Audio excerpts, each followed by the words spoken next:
കേരള സർവകലാശാലയിൽ സമവായത്തിന് സർക്കാർ ഇടപെടൽ സർട്ടിഫിക്കറ്റ് ഒപ്പിട്ടതായി വൈസ് ചാൻസലർ അറിയിച്ചിട്ടുണ്ടെന്ന് ഉന്നത വിദ്യാഭ്യാസ മന്ത്രി ആർ ബിന്ദു പറഞ്ഞു. പ്രശ്നപരിഹാരത്തിന് ആവശ്യമെങ്കിൽ ഗവർണറെ കാണും. സ്ഥിരം VC നിയമനങ്ങളിൽ 2 ദിവസത്തിനകം തീരുമാനം പറയാം. പ്രശ്നം പരിഹരിക്കുന്നതിന് ആശയവിനിമയം നടത്തിക്കൊണ്ടിരിക്കുകയാണെന്നും മന്ത്രി ആർ ബിന്ദു വ്യക്തമാക്കി.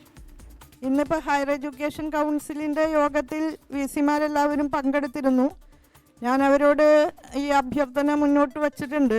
അതായത് ദേശീയ അന്തർദേശീയ ഗുണനിലവാര പരിശോധനകളിലെല്ലാം നല്ല പ്രകടനം കാഴ്ചവെച്ചുകൊണ്ടാണ് നമ്മുടെ സർവകലാശാലകൾ മുന്നോട്ട് പോകുന്നത്.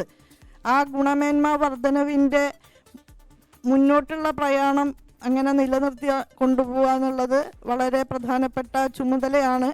അതിൽ സുപ്രധാനമായ ഉത്തരവാദിത്വം വഹിക്കേണ്ടവരാണ് വൈസ് ചാൻസലർമാർ. അപ്പോൾ ആ നിലയിലുള്ള ഒരു ജാഗ്രതയും കാര്യക്ഷമമായിട്ടുള്ള ഇടപെടലും അവരുടെ ഭാഗത്തു നിന്ന് ഉണ്ടാകണമെന്ന് അഭ്യർത്ഥിച്ചിട്ടുണ്ട്. MG പ്രതീഷ് വിവരങ്ങളുമായി തിരുവനന്തപുരത്ത് നിന്ന് ചേരുന്നുണ്ട്. പ്രതീഷ്, ഈ തർക്കം സർവകലാശാലയിൽ ഒരു ഭരണ പ്രതിസന്ധി ഉണ്ടാക്കിയിട്ടുണ്ട്. അതിൽ വലയുന്നത് വിദ്യാർത്ഥികളുമാണ്. ഒരു സമവായത്തിന് തയ്യാറാണ് എന്ന സൂചനയാണോ മന്ത്രിയുടെ പ്രതികരണത്തിൽ നിന്ന് മനസ്സിലാക്കേണ്ടത്? ഇന്ന് VC 20 ദിവസത്തിന് ശേഷം സർവകലാശാലയിൽ എത്തിയ സമയത്ത് SFIയുടെ ഒരു പ്രത്യക്ഷ പ്രതിഷേധം ഉണ്ടായില്ല എന്നതും ശ്രദ്ധേയമാണല്ലോ പ്രതീഷ്.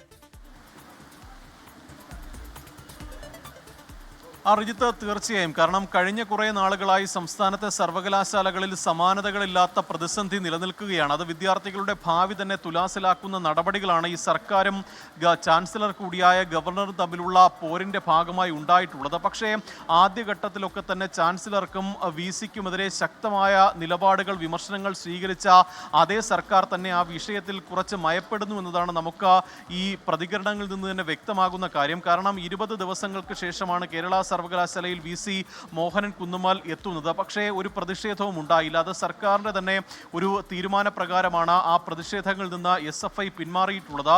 ഇന്ന് അല്പസമയം മുമ്പാണ് ഉന്നത വിദ്യാഭ്യാസ വകുപ്പ് മന്ത്രി ആർ ബിന്ദു വാർത്താ സമ്മേളനം നടത്തിയത്. അതിൽ മന്ത്രി പറഞ്ഞ ചില കാര്യങ്ങളുണ്ട്. അതായത് ഈ പ്രതിസന്ധിയുമായി ബന്ധപ്പെട്ട മോഹനൻ കുന്നുമ്മലുമായി ആശയവിനിമയം നടത്തിയിരുന്നു. താൻ കൂടി സംസാരിച്ചതിൻ്റെ ഭാഗമായാണ് അദ്ദേഹം സർവകലാശാലയിൽ എത്തിയത് എന്നതാണ് മന്ത്രി അറിയിക്കുന്ന കാര്യം. ഒപ്പം ഈ സർട്ടിഫിക്കറ്റുകൾ, ഈ നേരത്തെ ഒപ്പിടാനുണ്ടായിരുന്ന സർട്ടിഫിക്കറ്റുകളിലൊക്കെ തന്നെ ഈ വൈസ് ചാൻസലർ ഒപ്പുവെച്ചുവെന്ന് മന്ത്രി അറിയിച്ചിട്ടുണ്ട്. ഒപ്പം ഇപ്പോൾ നിലനിൽക്കുന്ന പ്രതിസന്ധികളിൽ ചർച്ചകൾ തുടരുകയാണ് എന്നും ആ ചർച്ചകളിൽ ഒരു പ്രതീക്ഷയുണ്ട് എന്ന് മന്ത്രി പങ്കുവയ്ക്കുന്നുണ്ട്.